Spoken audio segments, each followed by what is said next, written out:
Maya's pencil fought the darkness of her cell, but one call to her long-lost dad broke the chains of a cruel system. Before watching the video, subscribe the channel and comment below from which country you are watching. Maya Henderson is 17, a quiet black girl with a heart full of dreams. She walks the halls of Lincoln High School, her worn sketchbook pressed tight against her chest like a secret treasure. Every page holds her world, soft pencil lines that catch the little things. A teacher's tired smile, a friend's laugh, the way sunlight spills through cracked windows. She's an honor student, her report card glowing with A's, but it's her art that sings loudest, whispering hope she's too shy to say out loud. It's April 2, 2025, and the city around her buzzes, cars honking, kids shouting, life pulsing through the streets. Maya moves through it all, eyes wide, soaking in every detail. Her neighborhood is alive, messy, and beautiful, just like her drawings. School fills her mornings, the library her afternoons. She scans her sketches there, dreaming of art school, of a future where her pencil can lift her up. Then she hurries home to Renee, her mom, the strongest person she knows. Renee's hands are rough from work, her voice soft with love. They cook dinner together, sharing quiet moments that feel like home. Maya's sketchbook is her shield, her voice when words fail. She draws to hold on to the good, her mom's warm hugs, the smell of rain on concrete, because life isn't always kind. Being black, being poor, it weighs on her, but she keeps going. Her art is her fight, her way to say, I'm here. Every stroke is a promise, to Renee, to herself, that she'll make it. In a world that sometimes forgets her, Maya's pencil carves a space where she shines, fragile but fierce, a girl with a soul too big to break. Maya steps out of the library, her heart light from scanning her artwork. The spring air brushes her face as she heads to the corner store, a small bag of snacks for her and Renee in mind. Her blue hoodie feels warm, her sketchbook tucked safe under her arm, her whole world in those pages. The store bell jingles as she grabs chips and strawberries, her mom's favorite. She smiles, thinking of home. But then tires screech outside. 2 police cars block the curb, lights off but heavy with threat. On the ground, a voice yells, sharp and angry. Maya freezes, her breath catching. Rough hands grab her, yanking her arms back. Her sketchbook slips, hitting the pavement hard.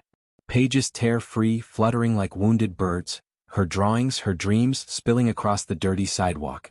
Cold handcuffs snap tight around her wrists, biting her skin. Young black female, blue hoodie, an officer mutters, matches the robbery suspect. Her snacks scatter, strawberries bursting red against the gray concrete, like blood from a broken heart. Maya's mind spins, terror clawing at her chest. Robbery? She was at the library, not some electronics store. She wants to scream, to explain, but her mother's words flood back. Stay quiet, baby. Don't give them a reason. Renee's voice, steady and scared, keeps her lips shut. The officers shove her toward the cruiser, her legs shaking. Through the window, she sees her sketchbook lying open, pages flapping in the breeze, her soul torn apart. Tears sting her eyes as the door slams, locking her in. Silence wraps around her, heavy and cruel, as the car pulls away, stealing her freedom. The courtroom feels like a trap, its air thick and still. Maya stands small in an orange jumpsuit, her hands cuffed, her heart pounding loud enough to drown out the hum of the lights. Judge Ellis Carver sits high on his bench, his face hard like stone, eyes barely meeting hers. He shuffles papers, already decided, his voice sharp and cold. The prosecution steps up, showing blurry video, dark shapes that could be anyone, and a glove print they say is hers. Maya knows it's lies. She was at the library, not robbing a store, but the proof, timestamp scans, the librarian's word, never makes it to the table. It's gone, buried somewhere she can't reach. Her lawyer, Mr. Daniels, slumps beside her, tie crooked, eyes tired. He's got too many cases, too little time. He mumbles a weak defense, barely questions the fake evidence, and sits down fast like he's already lost. Maya's stomach twists. She wants to shout, to beg, but fear locks her voice away. Judge Carver leans forward, his words cutting deep. Maya Henderson, you're a danger to society, he says, voice flat, final. Life in prison, no parole. The gavel slams down, a crack that splits her world in two. Life. Her dreams, art school, her mom's proud smile, vanish like smoke. Tears burn her eyes, but she blinks them back, standing tall even as her legs shake.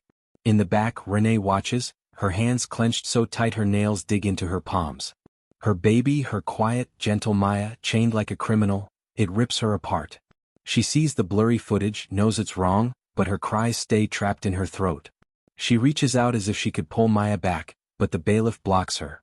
"No, please," she whispers, voice breaking, tears spilling hot down her cheeks. The guards grab Maya's arms, their grip rough, and march her away. Chains clink with every step, a sound that haunts Renee's soul. The heavy door shuts, stealing her daughter from her, leaving only silence and a mother's helpless, shattering grief. Maya steps into Central Juvenile Correctional Center, the air heavy with fear and cold concrete walls closing in. The guards strip her of everything, her clothes, her name, her freedom. Her sketchbook, her heart on paper, is torn from her hands. No personal items, a guard barks, tossing it into a bin like trash. She bites her lip hard, holding back tears as her drawings, her mom's face, her dreams, disappear. But she's clever. When they search her, she hides a tiny pencil stub in her sock, a secret lifeline. In her cell she finds scraps, torn paper, old wrappers, and scratches faint lines in the dark. Each sketch fights the emptiness, keeps her sane. Days blur into weeks, gray and endless. The guards watch her like hawks, their eyes mean and hard. One day she talks back, just a whisper, a plea, and they drag her to solitary. The cell is a box, no windows, no light, just a buzzing bulb that stings her eyes. The door slams shut, locking her in silence so thick it chokes her. She sits on the thin mattress, knees pulled tight, feeling the walls press closer. Despair creeps in, cold and heavy, whispering she'll never get out. Her ribs ache from missing her mom, her hands tremble without her art. But that pencil stub, still hidden, is her quiet rebellion. She draws on the wall, faint, shaky lines of Renee's smile, clinging to hope like a fading star. Time twists in solitary, hours stretching into forever. She hears distant shouts, clanging doors, but feels alone, forgotten. Then one night a guard yells, "Phone block." Her heart jumps. She learns there's a payphone in the common room, available evenings. It's a crack in the darkness, a chance. She thinks of her mom's voice, her warnings, and a number she memorized long ago, her dad's. Langston Pryor, the U.S. Attorney General, a stranger now. Could he help? In that tiny cell, desperation burns bright. She grips her pencil stub, whispering to the shadows, "I'll call him. I have to." Maya stands in the dim prison phone room, her heart hammering against her ribs. The payphone's metal feels icy under her trembling fingers. She's alone, the other inmates gone, the air thick with silence and fear. She pulls out the number her mom, Renee, drilled into her head, a lifeline from a past she barely remembers. Langston Pryor, her dad, the U.S. Attorney General. She hasn't seen him since she was 6, his face a blurry shadow in her mind. He left them, chose power over family, but now he's all she has. Her breath shakes as she dials, each beep loud in the quiet. The line crackles, then rings, and her stomach twists tight. In Washington, Langston stands tall at a podium, cameras flashing, his voice steady as he talks justice to a crowded press room. His suit is sharp, his words polished, but his phone buzzes in his pocket, an unknown number. He ignores it, keeps going. It buzzes again, insistent, tugging at something deep. He pauses mid-sentence and steps aside, answering with a curt, "This is Langston Pryor." Static hums, then a whisper cuts through, soft and broken. "Dad? It's Maya. I need help." His world stops. That voice, small, scared, his little girl's, crashes through 10 years of silence. He freezes, breath caught, the press fading to noise. Maya grips the phone, tears burning her eyes. "I'm in prison," she chokes out. "They say I robbed a store, but I didn't. They took everything, my art, my life. Please, Dad." Her voice cracks, a plea from a daughter he abandoned. Langston's hand shakes, memories flooding back, her tiny hands in his, her laugh, the day he walked away. Guilt stabs him sharp and deep. The press calls his name, but he can't move, hearing only her quiet sobs. "Maya," he whispers, voice rough, "I'll fix this." The line goes dead, but her words echo, a cry he can't unhear. In that moment, power means nothing, only his daughter, lost and begging, matters. Langston sits alone in his dark office, the phone call replaying in his head. Maya's voice, scared, broken, cuts deeper than any speech he's ever given. Guilt twists his gut like a knife. He left her at 6, chose his career over her tiny hand in his, her big eyes watching him go. Now she's in prison, begging for help, and he feels the weight of every missed year. He can't sit still. His daughter's tears pull him to his computer, fingers shaking as he logs into the Department of Justice system. He types her name, Maya Henderson, and holds his breath. The screen glows with her case file and his heart sinks. Blurry footage claims she robbed a store, but it's fake. Shadows wrong, edges too clean. A glove print they say is hers doesn't match. Library records proving she was there, not at the crime, are missing, buried deep. Then he sees Judge Ellis Carver's name and rage bubbles up. Carver's record shows harsh sentences, always for black kids like Maya. Life terms for small crimes, no mercy. Langston's hands clench. This isn't justice, it's a trap, and his daughter's caught in it. He abandoned her once, he won't again. He picks up his phone, voice low but firm. Sarah Kim, Marcus Tate, my office now. They're his best analysts, sharp and loyal. When they arrive, he locks the door, eyes burning with purpose. This is off the books, he says, voice rough. My daughter's case, someone rigged it. Tampered evidence, a corrupt judge. I need you to dig, find everything. It could ruin me, but I don't care. Sarah nods, her face serious. Marcus cracks his knuckles, ready. They start pulling files, court logs, Judge Carver's history, secret deals. Langston watches, heart pounding. His career, his title, all that power, it's nothing if Maya's locked away. Guilt fuels him, but so does love, long buried. He's awake now, a father fighting, risking it all to bring her home. Elena Morales sits at her desk in the courthouse, the hum of fluorescent lights buzzing overhead. She's just a clerk, quiet and careful, but Maya Henderson's file keeps her awake at night. Something's wrong. Library footage showing Maya far from the robbery is gone, erased like it never existed. Papers that should be there aren't. Her stomach knots as she spots Judge Ellis Carver's signature on rushed orders, sealing away the truth. Elena's hands shake, she knows this is bigger than one girl. She's seen Carver's cold eyes too long, felt the weight of his gavel crushing kids like Maya. She can't stay silent. Late at night, when the building empties, Elena copies files, missing logs, tampered evidence, her heart racing with every click of the scanner. She finds a link. Carver's cousin Thomas sits on the board of private prisons, the same ones locking up kids he sentences.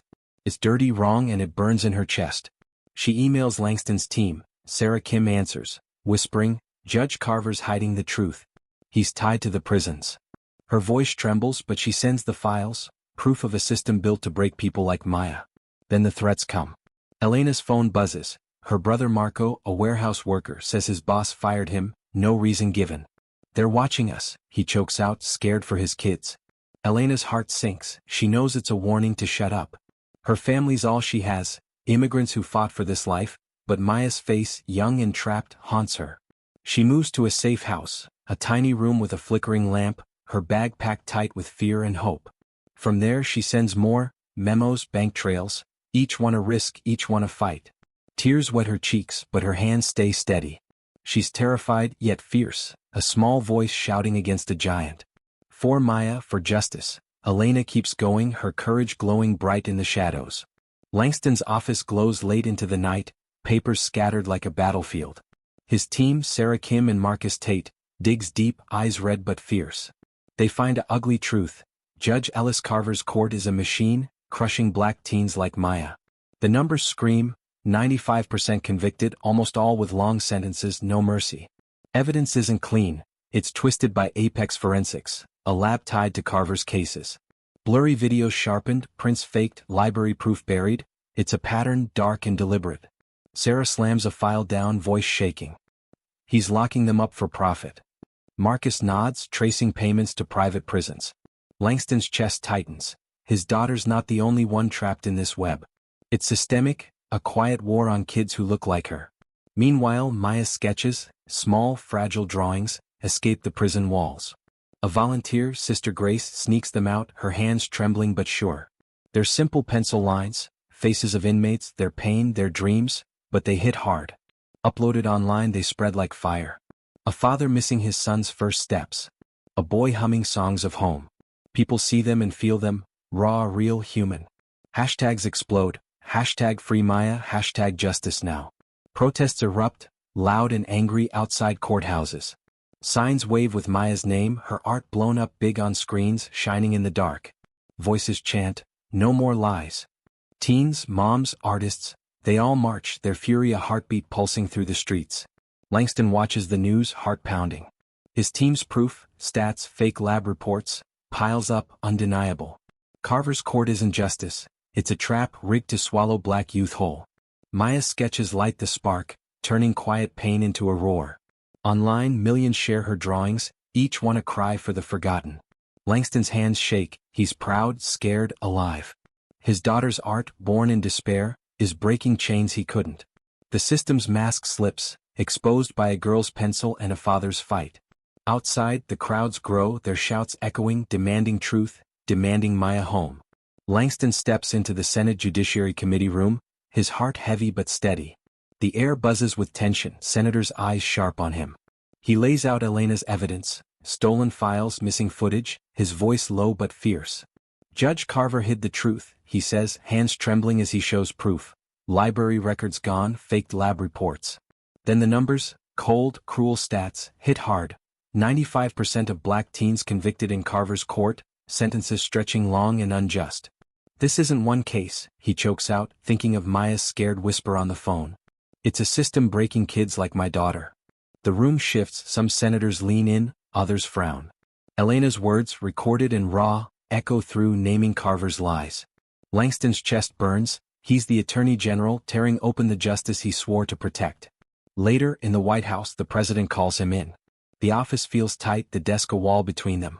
Langston, the president says, voice smooth but firm, back off. We'll free Maya quietly. You keep your job, the system stays safe. His eyes promise ease, her freedom for his silence. Langston's heart leaps. Maya home, safe, her laugh in his ears again. But then he sees the cost. More kids lost, more lies buried. His daughter's face, brave, trapped, flashes in his mind. No, he says, voice rough, shaking. She deserves justice, not a deal. They all do. The president's smile fades, but Langston turns away, resolve hardening like steel. Back in his office, he opens his laptop. A resignation letter blinks on the screen. His escape, his surrender. His finger hovers, guilt and fear clawing at him. He could walk away, save himself. But Maya's plea, Dad, I need help, rings loud, a cry he can't ignore. Tears blur his eyes as he deletes it, the words vanishing like chains breaking. You won't quit. Not for power, not for peace, only for her, for truth. Langston stands, ready to fight, a father reborn in the wreckage of his past. Maya shuffles down the prison hallway, the fluorescent lights flickering cold above her. Two guards grab her arms, their grips tight and mean. Special delivery, one sneers, dragging her past the usual cells to a dark storage room. The door creaks open, old shelves, broken chairs, no cameras. Her heart pounds, fear choking her throat. Your dad's making trouble, the tall guard growls, cracking his knuckles. Tell him to stop. Before she can speak, a fist slams into her stomach, stealing her breath. She crumples, gasping, but they don't stop. A kick lands on her ribs, sharp pain exploding inside her. Another punch cracks her jaw, blood hot in her mouth. You're nothing here, one hisses, his boots slamming her side. The radio blares loud music, hiding her cries. Maya curls tight, arms shielding her head, her body screaming. They want her broken, silent. Minutes stretch like hours, then they leave, the door banging shut, leaving her trembling on the cold floor. Jada, a tough inmate with soft eyes, finds her later. Maya, oh God, she whispers, kneeling beside her. Maya's face swells, bruises blooming dark, ribs aching with every breath. Jada's hands shake but stay gentle, lifting her up. We're getting you help, she says, voice fierce. She half carries Maya to the infirmary, her arm a lifeline. The doctor, tired and quiet, patches her up, 3 cracked ribs, a bruised jaw, but Maya feels the hurt deeper in her soul. Jada stays close, whispering, you're strong. They can't take that. Word spreads fast through the prison's quiet whispers. Sister Grace, a gray-haired volunteer, hears it during evening prayers. Her face hardens, eyes wet. She slips out, calling Langston through a safe line. They beat her bad, she says, voice low. Because of you. Langston's office shakes when he hears. His fists clench, rage and guilt tearing him apart. His little girl hurt because he fought. He calls reporters, leaks the story, prison guards attacking a teen to silence her father. By morning the news explodes. Innocent girl beaten in jail, headlines scream. People flood the streets, angrier than ever. Protesters chant Maya's name outside courthouses, voices raw and loud. Signs wave, hashtag free Maya, hashtag end the corruption. Her sketches glowing on screens, faces of pain now symbols of fight. Online millions share the story, fury boiling over. How dare they touch her? A mother cries on TV, tears streaming. Langston watches, chest tight as the pressure builds. The system trembles under the backlash, cracks widening. Maya's bruises spark a fire no one can put out, pushing her freedom closer, her father's fight louder. The federal courthouse feels different. Tall windows let in soft light, the air calm, not heavy like before. Maya sits at the defense table, her prison uniform loose, chains clinking softly. Bruises fade on her face, but her eyes shine, tired yet alive. Judge Diana Torres walks in, her black robe steady, her face kind but firm. She's known for fairness, a judge who listens, not rushes. Langston's team, lawyers with fire in their hearts, stands ready. They show the truth, deep-faked footage, shadows wrong, pixels fake. Suppressed files from the library proving Maya was there, not robbing a store, flash on the screen. Elena's voice, strong even through a mask, tells of Judge Carver's lies, hidden papers, stolen justice. The room holds its breath, every word a hammer breaking the chains. Judge Torres listens, her pen still, her eyes sharp. Langston sits in the back, hands tight, guilt and hope fighting inside him. The lawyers finish, laying out stats. Black kids crushed by Carver's gavel, Maya just one of many. Torres looks at her, really sees her, not a number but a girl. The evidence is clear, she says, voice steady. Tampering, misconduct, rights stolen. I overturn Maya Henderson's conviction. She's free now. The gavel falls, soft but final, a sound of freedom. Gasps ripple through the courtroom. Maya freezes, her heart leaping. Free? Tears spill, quiet and hot, as guards unlock her chains. They fall away, heavy metal gone, leaving her light, shaky, real. Outside, the sun blinds her as she steps onto the courthouse steps. Cameras flash, crowds cheer, but she searches for one face. Renee stands there, blue dress worn thin, eyes red from crying. Maya stumbles down, legs weak, and Renee runs, arms open. They crash together, holding tight, sobs mixing with laughter. Renee's hands cup Maya's face, trembling. My baby, she whispers, voice breaking. Maya buries herself in her mom's warmth, safe at last. The world fades, just them healing months of hurt. Langston steps out, slow, unsure. His suit is crisp, but his face is soft, scared. He stops, watching them, a stranger who fought for her. Maya lifts her head, meets his eyes. Pain lingers there, years lost, but she nods, small, careful, a door cracked open. He moves closer, hands empty, waiting. Maya, he says, voice thick. She doesn't hug him, not yet, but the nod holds promise, a start. The crowd roars, but they stand quiet, a family broken, maybe mending. Months pass and Maya stands in a quiet gallery, the air soft with whispers. Her exhibit, inside voices, lines the walls, portraits drawn in prison, pencil strokes breathing life into inmates' faces. Each sketch tells a story, a father's gentle eyes, a boy's shy smile, their humanity shining through bars. People move slow, some crying, some silent, touching the placards, names, numbers, dreams locked away too long. Maya wears a plain shirt, her hair loose, wanting no spotlight. Her hands still ache from bruises, but her heart feels lighter, free. This art, born in darkness, now glows bright, a voice for those she left behind. Langston steps in, his suit traded for a sweater, his face softer than she's ever seen. He walks the exhibit, pausing at each drawing, eyes wet. He stops by one, Jada, her strength in every line, and turns to Maya. You saw them, he says, voice rough with pride. She meets his gaze, years of silence between them. Dad, she says, quiet, testing the word for the first time. It's not warm, not yet, but it's real. His breath catches, a small smile breaking through. They don't hug, but they stand close, sharing this moment. Fragile, new, a thread tying them back together. Far away, Elena sits in a new office, her desk piled with papers. She's director at a civil rights fund now, helping others speak truth. Her brother's safe, his family settled, the threats gone. She smiles, thinking of Maya's release, her own fear turned to strength. The system bent just a little because she fought. Back home, Maya slips into her room, the same posters on the walls, her old bed creaking. Renee left her art supplies waiting, a quiet gift.